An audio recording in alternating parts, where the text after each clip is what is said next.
പ്രമേഹമുള്ളവരിൽ കാണുന്ന ന്യൂറോപ്പതി കേരളത്തിൽ വർദ്ധിച്ചു വന്നുകൊണ്ടിരിക്കുകയാണ്. കാലിന് വരുന്ന പുകച്ചില്, പെരുപ്പ്, സെൻസിറ്റിവിറ്റി കുറഞ്ഞ പോലെ, കറുത്ത പാടുവരല്, മുറിവുകൾ വന്നാൽ ഭേദമാകാതിരിക്കുക, ഇൻഫെക്ഷൻ കുടിക്കാനായിട്ട് വിരലുകളും കാലുകളും നഷ്ടപ്പെട്ടു പോവുക, ഇത്തരം കേസുകൾ ക്രമാതീതമായിട്ട് വർദ്ധിച്ചുകൊണ്ടിരിക്കുകയാണ്. ഇതിനെക്കുറിച്ച് അടുത്ത കാലത്തൊരു പഠനം നടത്തുകയുണ്ടായി.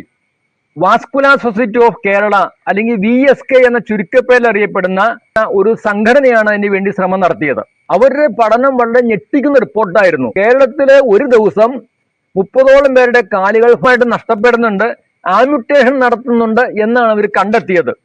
ഈ റിപ്പോർട്ട് പൂർണ്ണമായിട്ടും ആധികാരികമല്ല, ഔദ്യോഗികമായിട്ട് സർക്കാർ അംഗീകരിച്ച റിപ്പോർട്ടൊന്നുമല്ല. അങ്ങനെ ഒരു കണക്ക് കേരളത്തിൽ എടുത്തിട്ടില്ല. എടുക്കാൻ വിഷമമുണ്ടായിട്ടല്ല, അങ്ങനെ എടുക്കുന്ന കണക്ക് വളരെ ഞെട്ടിക്കുന്നതായിരിക്കും. അത് കേരളത്തിന് അപകീർത്തികരമായിരിക്കും എന്നുകൊണ്ട് പലപ്പോഴും ചെയ്യാതിരിക്കണമെന്ന് മാത്രമേ ഉള്ളൂ. ഇവർ ചെയ്തത് ആമ്യൂട്ടേഷൻ സർജന്മാരിൽ നിന്ന് അവർ ചെയ്ത സർജറിയുടെ റിപ്പോർട്ട് ശേഖരിച്ചുണ്ടാക്കിയ കണക്കാണ്. അതുകൊണ്ട് അത് പൂർണ്ണമായിട്ടും തള്ളിക്കളയാൻ സാധിക്കില്ല. മാത്രമല്ല, ഇത്തരം ദൗർഭാഗ്യകരമായ അവസ്ഥ ആളുകൾക്ക് ഉണ്ടാകാതിരിക്കാൻ വേണ്ടി ആമ്യൂട്ടേഷൻ ഫ്രീ കേരള എന്ന് പറഞ്ഞിട്ടുള്ള ക്യാമ്പയിന് അതിനുവേണ്ടി ഒരുപാട് ശ്രമം നടത്തുന്ന ഒരു സംഘടനയാണിത്. പിന്നെ കാലുകൾ നഷ്ടപ്പെടുന്നത് പൂർണ്ണമായിട്ടും പ്രമേഹമുള്ളവരുടെ മാത്രമല്ല, പക്ഷെ 90% പ്രമേഹമുള്ളവരായിരിക്കും ഇതിന് വിധേയരാവുന്ന കാര്യത്തിൽ യാതൊരു സംശയവുമില്ല. വിരലുകളോ കാലുകളോ നഷ്ടപ്പെടുന്ന പറഞ്ഞാൽ വളരെ ഒരു ഹതഭാഗ്യമായ അവസ്ഥയാണ്. ഇനി അവരുടെ ജീവിതം തന്നെ കഷ്ടപൂർണമായിരിക്കും എന്ന കാര്യത്തിൽ സംശയമൊന്നുമില്ല. അതുകൊണ്ട് ഇത്തരം ദൗർഭാഗ്യകരമായ അവസ്ഥയിലേക്ക് വരാതെ എങ്ങനെ തടയാൻ സാധിക്കും, ഇതിനെക്കുറിച്ചാണ് ഞാൻ ചിന്തിക്കേണ്ടത്. ഇത്തരം ഒരു പ്രശ്നം ഉണ്ടാവാനുള്ള കാരണം ന്യൂറോപ്പതി എന്നുള്ള കാര്യത്തിൽ സംശയമൊന്നുമില്ല. പ്രമേഹമുള്ളവരുടെ ബ്ലഡിൽ ഉയർന്ന തോതിൽ ഷുഗർ ഉണ്ടാവാം, അതുപോലെ കൊളസ്ട്രോൾ ഉണ്ടാവാം. അങ്ങനെ ബ്ലഡ് ഒഴുകി രക്തക്കൊല്ലുകളുടെ അകത്തുള്ള ലെയറിന് എൻഡോത്തീലിയൻ ഡിസ്ഫങ്ഷൻ വരും. അതിന്റെ ഫലമായിട്ട് സ്റ്റിഫ്നെസ് ഉണ്ടാവും, ഇലാസ്റ്റിസിറ്റി നഷ്ടപ്പെട്ടു പോകും, സ്മൂത്തായിട്ട് ബ്ലഡ് ഒഴുകുന്നതിന് തടസ്സമുണ്ടാകും. ഇത് പ്രഷർ വർദ്ധിപ്പിക്കും. അതുപോലെ ചെറിയ പ്ലാങ്ക് അകത്തുണ്ടാകാം. ഇത് അടഞ്ഞ് ഒഴുകിപ്പോയിട്ട് സ്ട്രോക്ക് ഉണ്ടാവാം. വളരെ ചെറിയ രക്തക്കൊല്ലുകളിലേക്ക് സ്മോൾ ബ്ലഡ് വെസൽസിൽ കൂടിയുള്ള ബ്ലഡ് സർക്കുലേഷൻ തന്നെ പൂർണ്ണമായിട്ട് നിന്നു പോകാം. ഇതിന്റെ ഫലമായിട്ടാണ് ഈ അവസ്ഥയിൽ എത്തിച്ചേർന്നത്.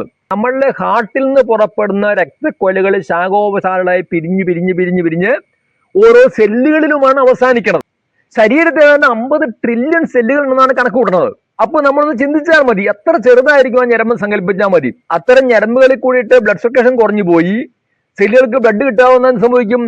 ബ്ലഡിലൂടെയാണ് സെല്ലുകൾക്ക് ആവശ്യമായ ന്യൂട്രിയൻസ്, പോഷകാംശം കിട്ടണത്, പ്രാണവായു, ഓക്സിജൻ കിട്ടണം. അതുപോലെ ഡിഫൻസ് ഫോഴ്സ് എത്തിച്ചേരുന്ന ഈ ബ്ലഡിലൂടെയാണ്. ടോക്സിൻ റിമൂവ് ചെയ്യേണ്ടതും ബ്ലഡിലൂടെയാണ്.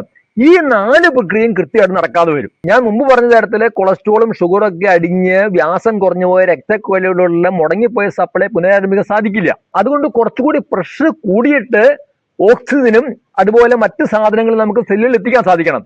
അതിനാണ് നമ്മൾ കുറച്ച് ബ്രീത്തിങ് എക്സസൈസ്, ഗാഢമായ ശ്വാസോച്ഛ്വാസത്തിലൂടെ അടഞ്ഞുപോയ ഞരമ്പുകൾ തുറക്കാനും അതുപോലെ വിദൂരമായ സെല്ലുകളിലേക്ക് ജീവന്റെ തുടിപ്പുകൾ എത്തിച്ച് നിലനിർത്താൻ സാധിക്കുള്ളൂ. അതുകൊണ്ട് ദിവസവും നമ്മൾ ഒരു 10 മിനിറ്റ് നേരമെങ്കിലും പ്രാണായാമം, ബ്രീത്തിങ് എക്സസൈസ് പരിശീലിക്കുന്നത് വളരെ ഫലപ്രദമാണ്.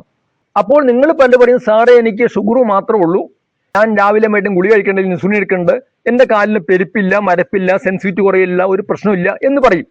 പക്ഷെ അതിനുവേണ്ടി കാത്തിരിക്കരുതെന്ന് എനിക്ക് പറയാനുള്ളത്. ന്യൂറോപ്പതിയുടെ കുഴപ്പം ഇത് വന്നാൽ പൂർണ്ണമായിട്ടും മാറ്റാൻ എളുപ്പമുള്ള കാര്യമല്ല. ന്യൂറോപ്പതിയെ പൂർണ്ണമായിട്ട് മാറ്റാൻ പറ്റിയ ഒരു മരുന്നും ലോകത്ത് ഇതുവരെ കണ്ടുപിടിക്കപ്പെട്ടിട്ടില്ല. നമ്മളുടെ ന്യൂറോൺസ്, നാഡീകോശങ്ങൾ നശിച്ചു പോയാൽ പൂർണ്ണമായിട്ട് തിരിച്ചു കൊണ്ടുവരാൻ സാധ്യമല്ല. അതിന് ഡോക്ടർമാര്, ആശുപത്രിയോ മരുന്നിനെയോ കുറ്റം പറഞ്ഞിട്ട് കാര്യമില്ല.